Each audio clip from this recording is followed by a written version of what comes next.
Chers membres d'Église et chers amis, bonjour.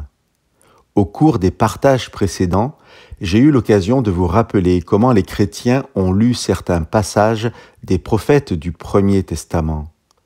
Au-delà d'une réalisation historique, des événements annoncés, réalisation qui s'accomplit le plus souvent durant la vie des prophètes ou dans les quelques années qui la suivent, il est possible d'avoir de ces promesses une lecture qui concerne la fin des temps et la restauration d'un monde où le mal n'existera plus.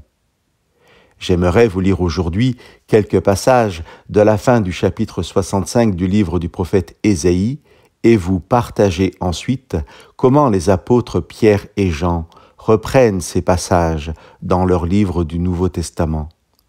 Voici ce que nous dit Ésaïe à partir du verset 17 du chapitre 65. « Car je crée de nouveaux cieux et une nouvelle terre, si bien qu'on n'évoquera plus le passé, on n'y pensera plus. Réjouissez-vous plutôt et criez sans fin votre enthousiasme à cause de ce que je crée. En effet, je crée Jérusalem pour l'allégresse et son peuple sera débordant de joie. Le loup et l'agneau auront un même pâturage, le lion comme le bœuf mangera de la paille et le serpent, pour se nourrir, se contentera de la poussière. Il ne se fera aucun mal, il n'y aura aucune destruction sur toute ma montagne sacrée, dit le Seigneur. » Voici maintenant comment Pierre cite ce texte au verset 12 et 13 du chapitre 3 de sa seconde lettre. C'est avec une conduite sainte et avec piété qu'il vous faut attendre et hâter l'avènement du jour de Dieu, où les cieux enflammés se dissoudront et où les éléments embrasés se fondront. Or, nous attendons, selon sa promesse, des cieux nouveaux et une terre nouvelle où la justice habite.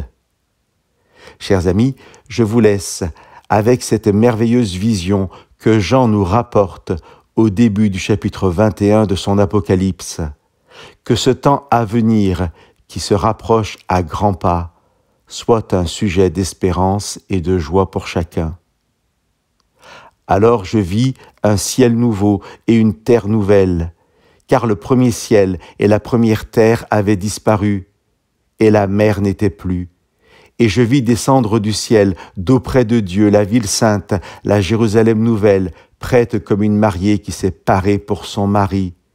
J'entendis du trône une voix forte qui disait « La demeure de Dieu est avec les humains.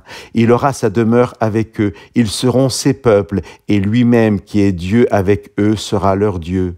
Il essuiera toute larme de leurs yeux. La mort ne sera plus, et il n'y aura plus ni deuil, ni cri, ni douleur, car les premières choses ont disparu. » Chers amis, que Dieu vous bénisse.